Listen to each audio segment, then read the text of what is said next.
Recap. Tales of Herding Gods, Chapter 417. Chapter Translator, Ninetales. Editor, Dark Gem.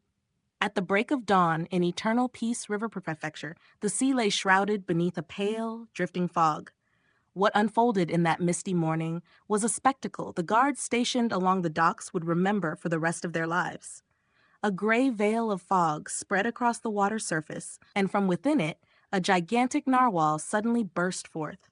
Its immense body soared through the air like a drifting cloud, casting a shadow so vast that it blanketed the docks of River Prefecture. As it descended, the whale's form gradually shrank, its colossal shape diminishing until it plunged into the heart of the city. Before the soldiers had even gathered their wits again, another enormous shadow emerged from the sea fog. It advanced through the mist like a silent warship of the deep. The vessel revealed itself to be a tortoiseshell ship, its hull crawling with all manner of shells. Above it fluttered a black tortoise banner, snapping proudly in the salty wind. The massive ship sailed directly toward the docks. Just when it seemed inevitable that it would smash into the harbor, 4 enormous legs extended from beneath its hull and lifted it dozens of yards above the ground. The ship then strode through the air, stepping across the moored vessels before rumbling forward into the city. Inside, the stunned soldiers could only stare blankly at the bizarre sight before them. The vessel carried a flying serpent that had coiled around the ship's mast.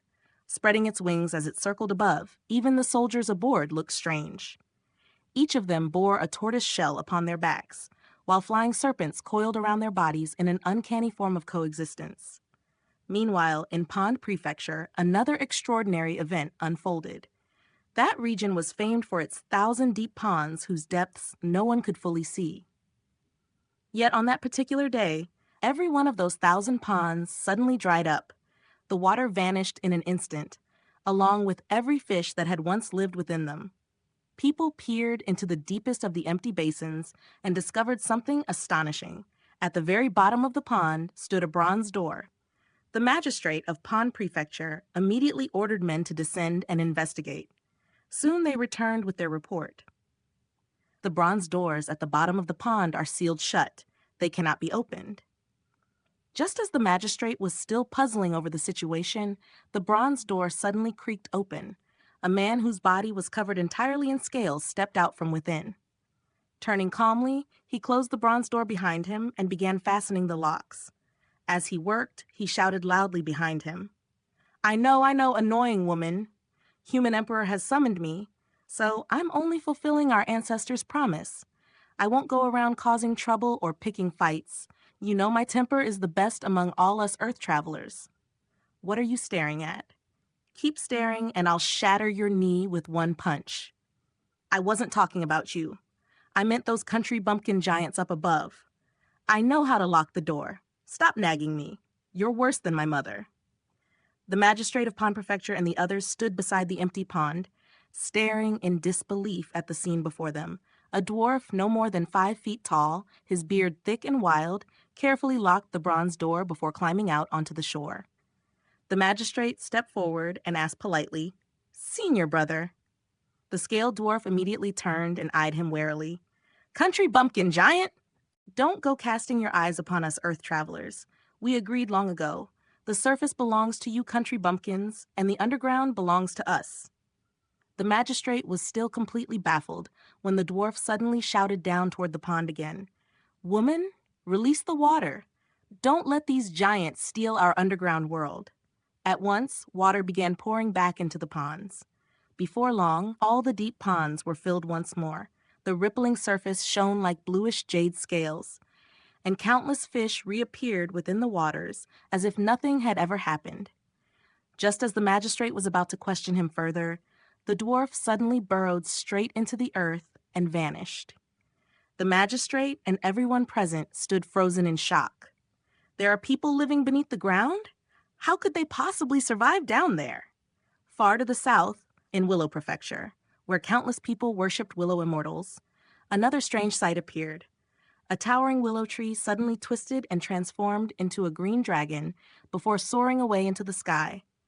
All across the land, peculiar and unbelievable events erupted one after another, stirring endless discussions among the common people. Muir, these are the formations I saw in the sky that day. I didn't have time to study them closely, so I could only remember this much. Inside the manor, Butcher handed over all the diagrams of the sun, moon, and stars he had drawn over the past 2 days to Chin Mu. The youth's scalp tingled when he saw the entire hall filled with those drawings. He picked up one diagram that represented a star and examined it carefully. The structure within it was extraordinarily complex, tangled with countless minute details. That star was the chief star. Within the faint lines of the formation appeared the black-faced, tusked visage of a ghost god. In one hand it held a brush, and in the other it gripped a golden seal. Beneath its feet stood a sacrificial altar shaped like a fish dragon. Chin Mu then lifted another diagram. This one depicted the greedy wolf star. Within its formation was the image of a dragon turtle, and beneath it lay another sacrificial altar. He frowned deeply as he continued examining the rest of the diagrams. Most of them contained sacrificial altars formed through intricate formations, and inside the stars were the shapes of gods and devils. What exactly are these formations of gods and devils and these sacrificial altars meant for? Are they simply to operate the astronomical phenomena in the sky, or something else? Unease began to rise in his heart. If these formations were only meant to maintain the operation of the false astronomical display in the heavens, then there was no need for them to be so complicated. The formations merely needed to shine. Since something simple would have sufficed, why had they been made so intricate? These sacrificial altars, they resemble the white bone sacrificial altar I once used to summon Dutian Devil King. The structures are different, but the concept is somewhat similar. A chill ran through Chin Mu's veins. Countless stars floated in the sky above. Within each star, countless sacrificial altars were hidden, altars capable of summoning gods and devils. If one day a massive blood sacrifice occurred and those gods and devils were summoned down, what kind of terror would descend upon the mortal realm if tens of thousands of gods and devils appeared? Not to mention eternal peace. Even the founding emperor era might have been destroyed by such a catastrophe. The Eternal Peace Empire alone cannot possibly be worth guarding with such elaborate measures. So what exactly is this false sky meant to defend against? Questions filled Chin Mu's mind, yet none of them had answers. The formations in the star diagrams Butcher had drawn were all incomplete. He had not had the opportunity to fully study the false astronomical sky before he was attacked by the gods guarding it. Even so, he had managed to sketch a rough outline. Suppressing the shock in his heart, Chin Mu continued examining the formations carefully. His brows knitted tighter and tighter until he suddenly asked, "Grandpa Butcher, how are your attainments in formations?" So. I'm inferior to Blind," Butcher replied honestly. "Then I'll invite Grandpa Blind to come take a look." Chin Mu quickly went to find Blind and asked him to study the diagrams. "These formations are extremely strange. I've never seen anything like them before. Grandpa Blind, have you ever encountered something similar?" Blind examined each diagram one by one. As he looked through them, his expression grew increasingly solemn. Finally, he shook his head. "I have never seen formation structures like these before. Strange, truly strange. The formations within these star diagrams seem capable of constructing the bodies of gods and devils, yet they can also emit light like the sun, moon, and stars. Such formations are far from simple. It's a pity that none of these are complete." "The time was too short," Butcher said. "I could only remember this much." Blind studied them once more, calculating silently. "These formations construct the bodies of gods and devils, but they can also dismantle them. Butcher, do you understand what that means?" Butcher thought for a moment before answering. "You mean, if divine arts practitioners arrange themselves according to the structure of these formations, they could borrow the power of gods and devils?"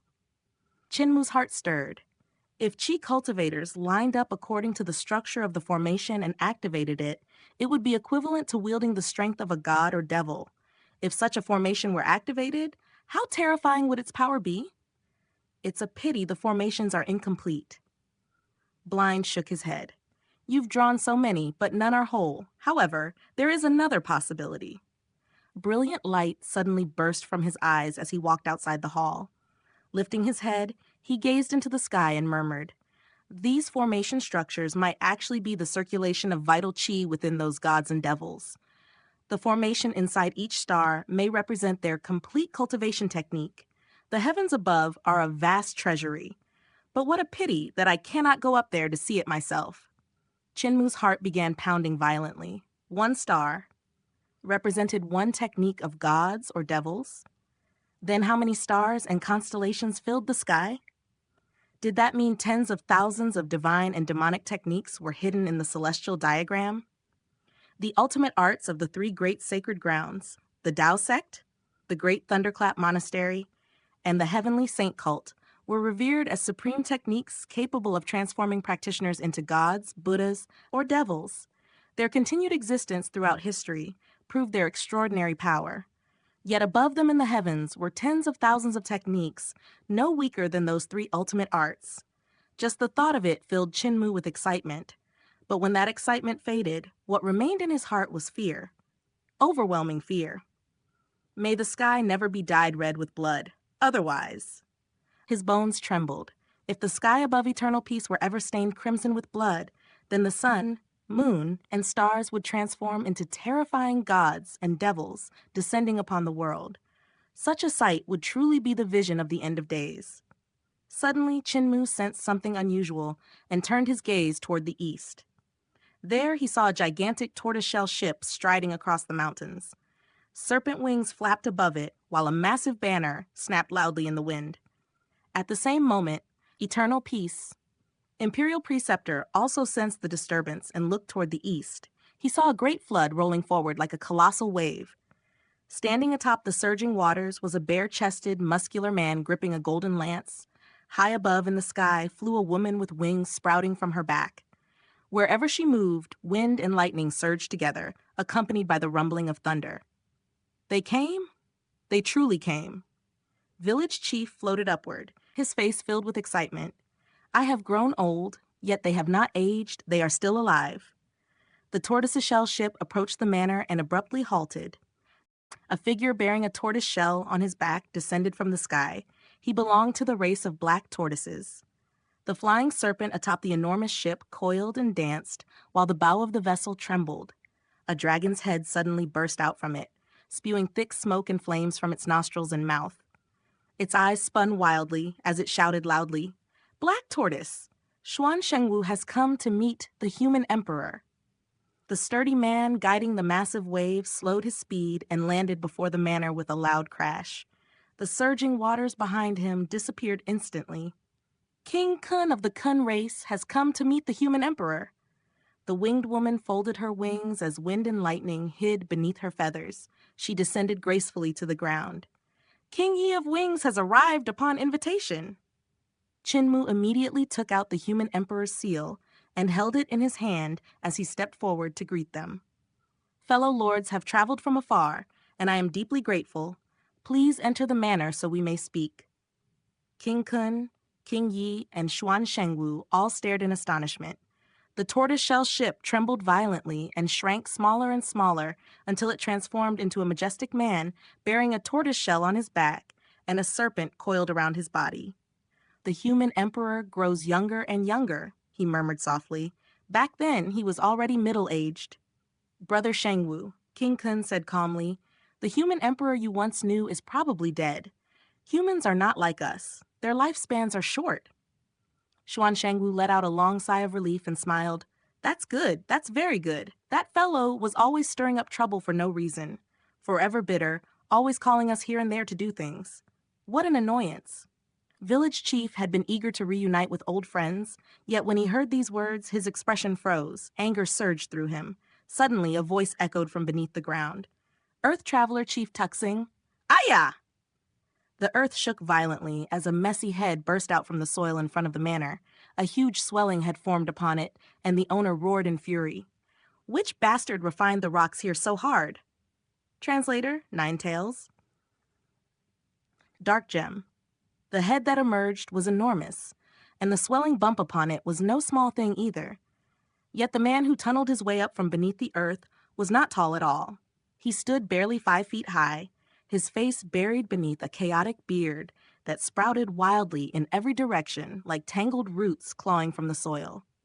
Chief of Earth Travelers, this manor was constructed by the four sovereigns of high heavens. They poured much of their capital into its creation. Chinmu explained immediately. Those scoundrels again. The dwarf burst upward from the ground and dropped onto the floor with a resounding thump. Though his body was short, the weight of his landing was astonishing. Lifting his head, he peered upward and said, "Country, giant, are you the human emperor? Did that arrogant human emperor die already?" He did not even wait for Chinmu to answer. Delight overflowed from him as he spoke again. "That's good. Did he die miserably?" "He must have died miserably, right?" I knew that fellow would meet a miserable end sooner or later. Every day he strutted around with that haughty look, constantly summoning us to counterattack. Once or twice would have been fine, but if someone stands by the river long enough, how could their shoes stay dry? The more he toyed with danger, the sooner defeat would come. But now he's already dead, right? Chinmu turned his head back, but Village Chief was nowhere to be seen.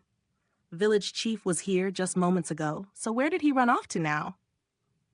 I am Tuxing Feng of the Earth Travelers, the current chief. My ancestor was the Earth Lord of the founding Emperor era, and our entire family has always been this short. You should have seen the Earth Shrine in the Great Ruins before, right? The one they worship there is the ancestor of our clan.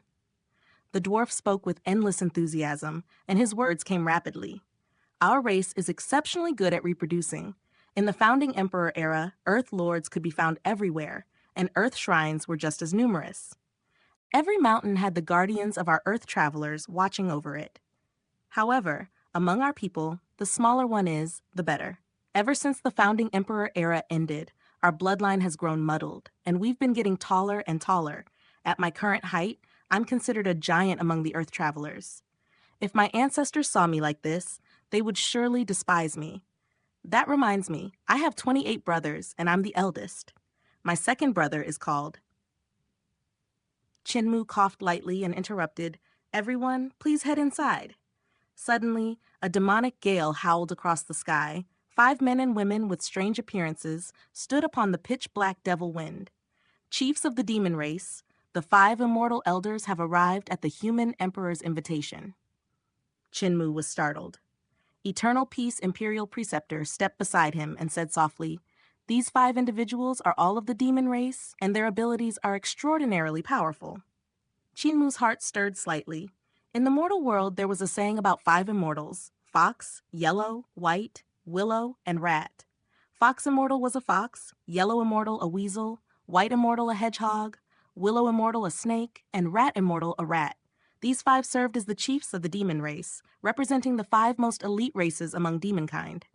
Back in the day, when the first-generation human emperor had saved the people of the world, he had also extended his hand to rescue the demons. Because of that, even the demon chiefs had contributed their treasured artifacts when forging the human emperor's seal. 5 guests, please? Chinmu invited them into the manor. After entering the main hall, everyone took their seats. Village Chief had also returned, yet when the others looked upon the old man who resembled a dried wooden rod, they failed to recognize him at first glance. Other than Village Chief, Butcher, Mute, Blind, Old Ma, Cripple, Deaf, Apothecary, and Granny C also sat in their respective places. Tuxing Feng kept glancing repeatedly at Village Chief, feeling that he looked strangely familiar. The repeated stares made Village Chief somewhat awkward. After a short while, Hermit Qingyu arrived with Yu He and Yu Yu. He first greeted Chinmu and then bowed to Village Chief with a smile. "We are late! Little Qingzi, little Yuzi, and little Yuzi." Tuxing Feng suddenly leapt up with excitement and shouted, "You guys are still alive? I thought you were all dead. Little Qingzi, you had quite the relationship with the previous human emperor. Has that rascal died yet?" Hermit Qing, you looked slightly embarrassed and pointed toward Village Chief. "Isn't old human emperor still here?" Village Chief immediately felt ashamed, wishing he could crawl into a hole and hide. Tuxing Feng and the others burst into loud laughter before stepping forward to greet him. "We recognized you a long time ago. We just wanted to tease you. Even though you constantly summoned us for battle, we still miss those days." To fight alongside you in those years was the greatest honor of our lives." Village Chief's eyes suddenly filled with tears, and his throat tightened with emotion. Eternal peace. Imperial Preceptor felt deeply moved. The previous generation's sword god had so many close companions, something he himself could never hope to achieve. Soon after, Old Rulai and Old Dao Master also arrived, and the atmosphere became lively once more. Humans are still prospering, as expected of the race that rules the land. King Kun watched as more and more human experts arrived. He noticed that the other races could only claim equality if they combined their strength together. The thought caused him to sigh quietly within his heart. Willow Immortal turned her gaze toward Chinmu. Human Emperor has taken out the Human Emperor's seal.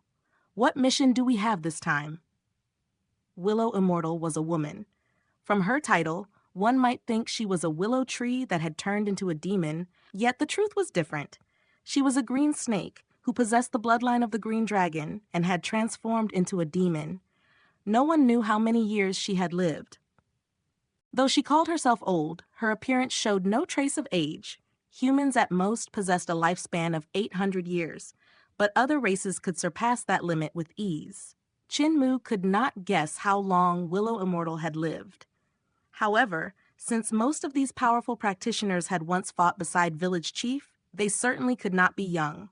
Among the other immortals, White, Yellow, and Rat were all men, with Fox being the only other woman. Intercept high heavens. Chinmu swept his gaze across the hall and said, "Fellow senior brothers and sisters, I believe you have already seen the stone statues and treasures scattered throughout eternal peace, correct? The gods of high heavens will descend and release natural disasters through those treasures, activating astronomical phenomena.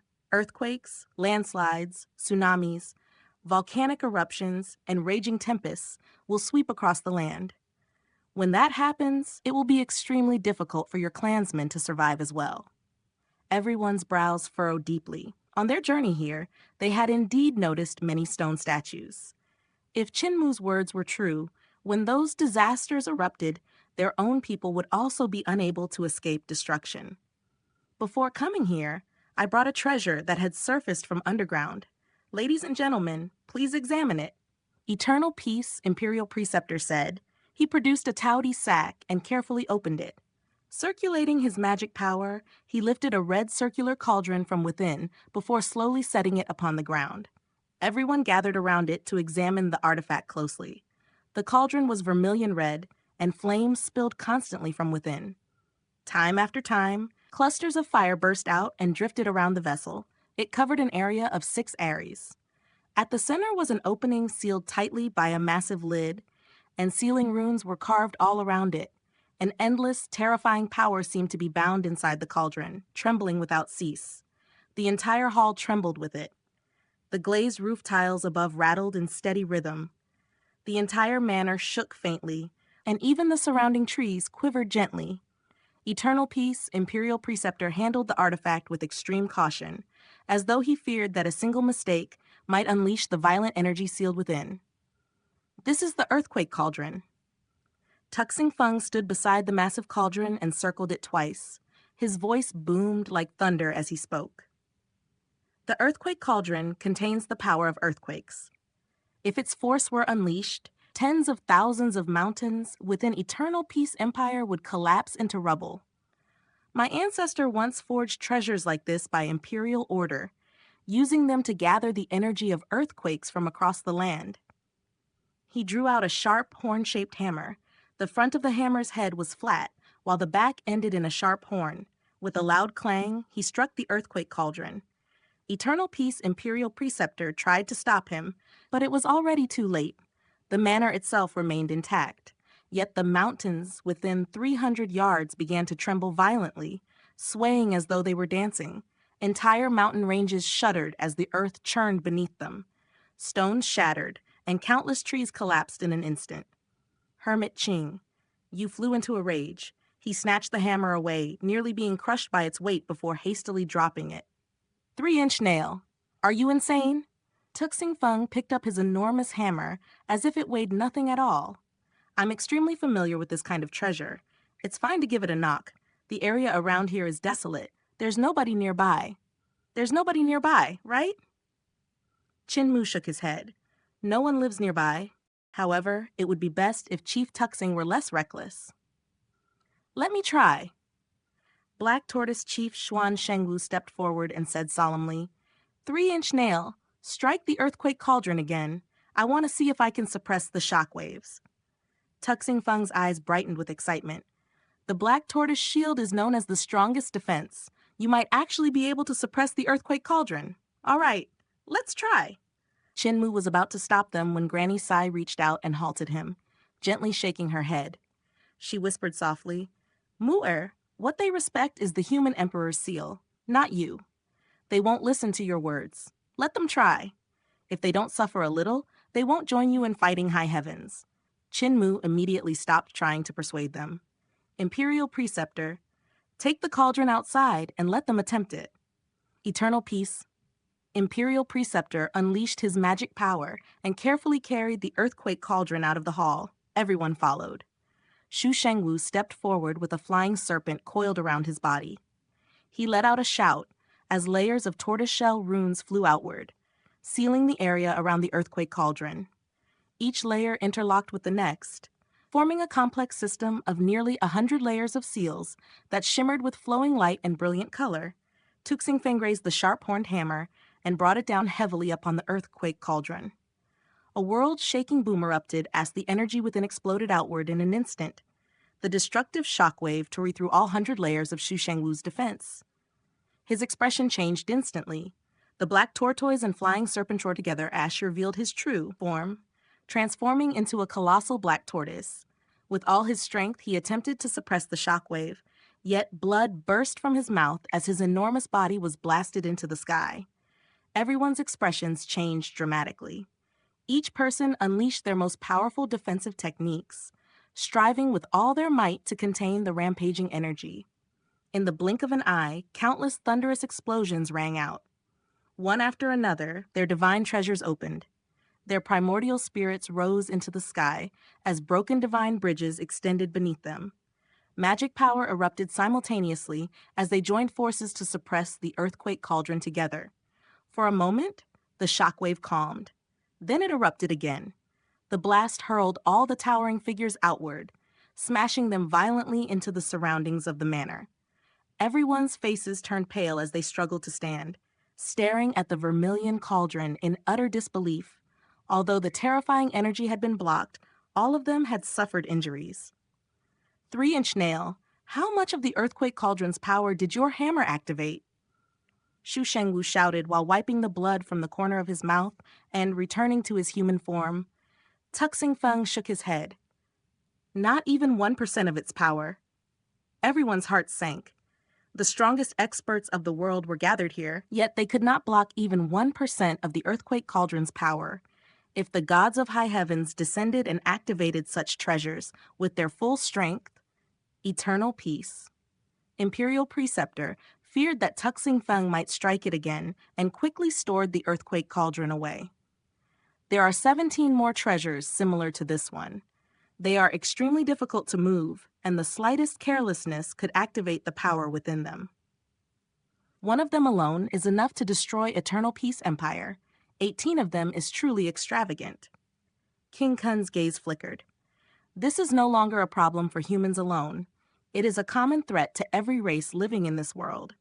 If the power of those 18 treasures erupts, my people of the sea would also struggle to survive. All Earth travelers beneath the ground would likely perish from the tremors, Tuxing Feng said.